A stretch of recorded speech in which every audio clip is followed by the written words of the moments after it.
আসসালামু আলাইকুম সবাইকে। কেমন আছেন আপনারা সবাই? দোকানের স্বাদকেও হার মানাবে এমনই মজার ভ্যানিলা আইসক্রিম আজকে তৈরি করে দেখাবো। আপনি যদি না বলেন তাহলে কেউ বিশ্বাসই করবে না যে এটি আপনি ঘরে তৈরি করে নিয়েছেন। এমনই মজার হবে এটি। এই প্রচণ্ড গরমে একটুখানি আইসক্রিম খেলেই স্বস্তি মেলে। আর এভাবেই আইসক্রিম ঘরে তৈরি করে রেখে দিলে বাচ্চা থেকে বড় এমনকি ঘরে যদি গেস্ট আসেও তখনই বের করে সার্ভ করে দিতে পারেন। আর যে কোনো ডেজার্টের সাথে আইসক্রিম খুব ভালো যায়। চলুন তাহলে তাড়াতাড়ি এটি তৈরি করে নিই। এখানে আমি 1/2 লিটার পরিমাণ দুধ নিয়ে নিলাম। আর এখানে 1 কাপ পরিমাণ গুঁড়ো দুধ দিয়ে দিচ্ছি। এটাকে এখন ভালো করে মিলিয়ে নিব। অবশ্যই ফুল ক্রিম মিল্কটাই নিতে হবে। আর এখানে চাইলে আপনি 1 লিটার বা তার চেয়েও কম 1/2 লিটারেরও কম দুধ নিয়ে করতে পারেন। 1/2 কাপেরও সামান্য একটু কম চিনি দিয়ে দিলাম আমি। চিনির পরিমাণটা বাড়িয়ে কমিয়ে দিতে পারেন। যারা মিষ্টি একটু বেশি খান তারা চিনির পরিমাণটা বাড়িয়ে দিতে পারেন। তবে আমি যেহেতু মিষ্টি একটু কম খাই তাই এখানে 1/2 কাপেরও একটু কম চিনি দিয়ে দিলাম। সবগুলোকে দিয়ে অনবরত এইভাবে নাড়তে থাকবো। আর এটাকে ঘন ক্রিমি টেক্সচারে নিয়ে আসবো। হাঁড়ির দুপাশে এভাবে আস্তে আস্তে সর জমতে শুরু করেছে, তার মানে এটি আস্তে আস্তে ঘন হয়ে যাচ্ছে। তো দুপাশের সরটাকেও ভালো করে নিয়ে এটাকে অনবরত এইভাবে নাড়তে নাড়তে খুবই একটা ক্রিমি টেক্সচার আর একটা ঘন একটি লিকুইডে নিয়ে আসবো। এই তো এখানে এখন 1 কাপেরও একটু সামান্য বেশি দুধ আছে। তো এই পর্যায়ে এই টেক্সচারে রাখবো। এই তো খুবই ঘন ক্রিমি একটা টেক্সচার চলে এসেছে। এটিকে এখন আমি ফ্রিজে রেখে দিব। আর আমি এখানে 1 কাপ পরিমাণ হুইপড ক্রিম নিয়ে নিলাম, ভিভো হুইপড ক্রিম। এটাকে দিয়ে ভালো করে বিটার দিয়ে আমি এভাবে বিট করে একটি ফোমি টেক্সচারে নিয়ে আসব। যদি আপনাদের বিটার না থাকে তাহলে হাতেও এটি করতে পারেন, হ্যান্ড উইস্ক দিয়ে অথবা ব্লেন্ডার জারে দিয়েও করে নিতে পারেন।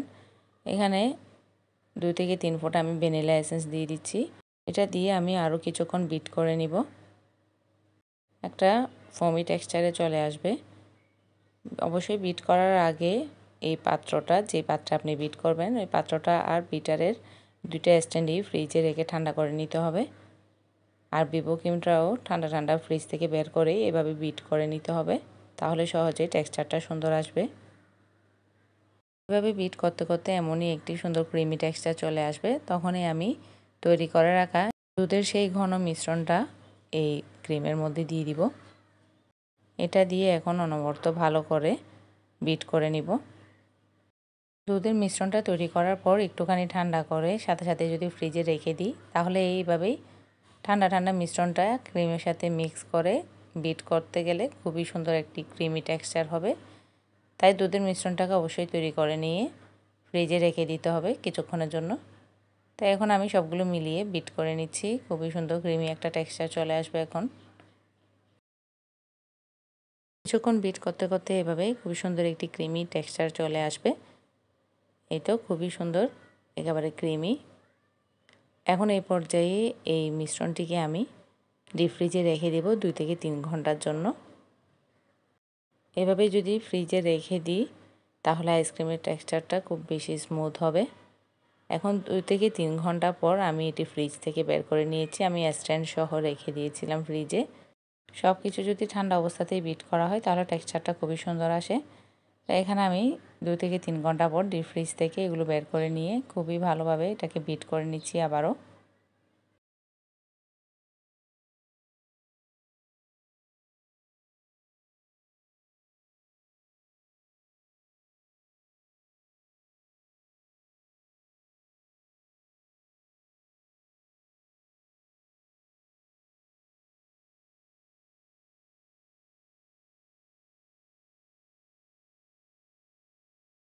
এভাবে কিছুক্ষণ বিট করার পর এমনই একটি সুন্দর টেক্সচার চলে আসবে, খুবই ক্রিমি, দেখেই বোঝা যাচ্ছে।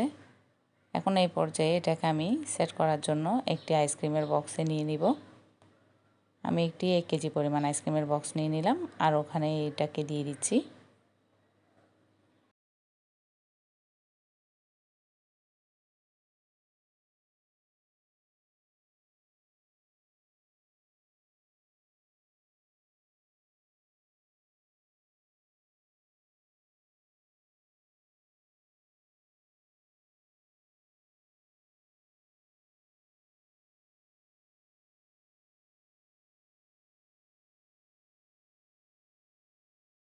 সবটুকু আইসক্রিমের মিশ্রণটিকে আমি বক্সে দিয়ে এ পর্যায়ে আমি এটাকে একটুখানি উপর দিয়ে লেবেলটা সেট করে দিচ্ছিলাম, সমান করে দিচ্ছি।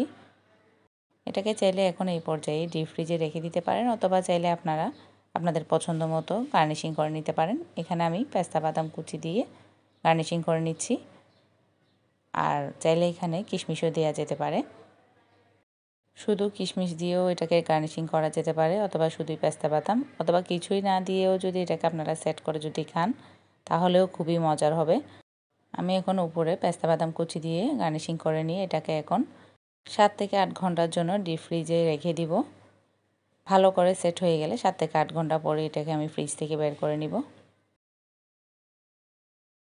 8 ঘন্টা পর এখন ফ্রিজ থেকে বক্সটি বের করে নিয়ে চলে এলাম। এখন দেখি কেমন তৈরি হয়েছে। মাশাল্লাহ, দেখতে তো খুবই সুন্দর। দোকানের আইসক্রিম না, এটা ঘরে তৈরি আইসক্রিম, না বললে তো কেউ বিশ্বাসই করবে না, এমনই সুন্দর।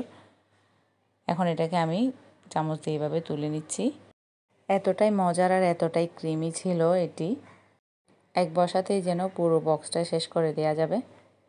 এইভাবে যদি একবার ঘরে তৈরি করে নেন তাহলে ট্রাস্ট মি, বাসাতে আপনারা সবসময় আইসক্রিম তৈরি করে খাবেন আর দোকান থেকে কিনে খাবেন না কখনো। এতটাই মজার হয় এটি। ঘরের সব সদস্যরাই সবসময় আবদার করবে যে এটি আপনি ঘরেই তৈরি করেন, আর তারা বাইরে থেকে আইসক্রিম খেতে চাইবে না কখনো। বাইরে দোকানের চড়া দামে আইসক্রিম না কিনে ঘরে যদি এভাবে খুবই সহজে তৈরি করে নেওয়া যায়, খেতেও মজা, খুবই স্বাস্থ্যকর উপায়ে ঘরেই তৈরি। এই প্রচণ্ড গরমে এভাবে যদি আইসক্রিম তৈরি করে ফ্রিজে রেখে দেওয়া যায়, ঠান্ডা ঠান্ডা খেতে একটু প্রশান্তি মেলে। আজকের ভিডিওটি যদি আপনাদের ভালো লেগে থাকে তাহলে অবশ্যই লাইক কমেন্ট করে দিবেন, আর যদি চ্যানেলে আপনি নতুন হয়ে থাকেন তাহলে সাবস্ক্রাইব করতে ভুলবেন না।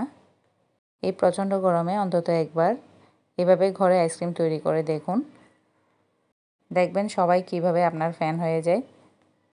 আজকের জন্য এই পর্যন্তই। আল্লাহ হাফেজ।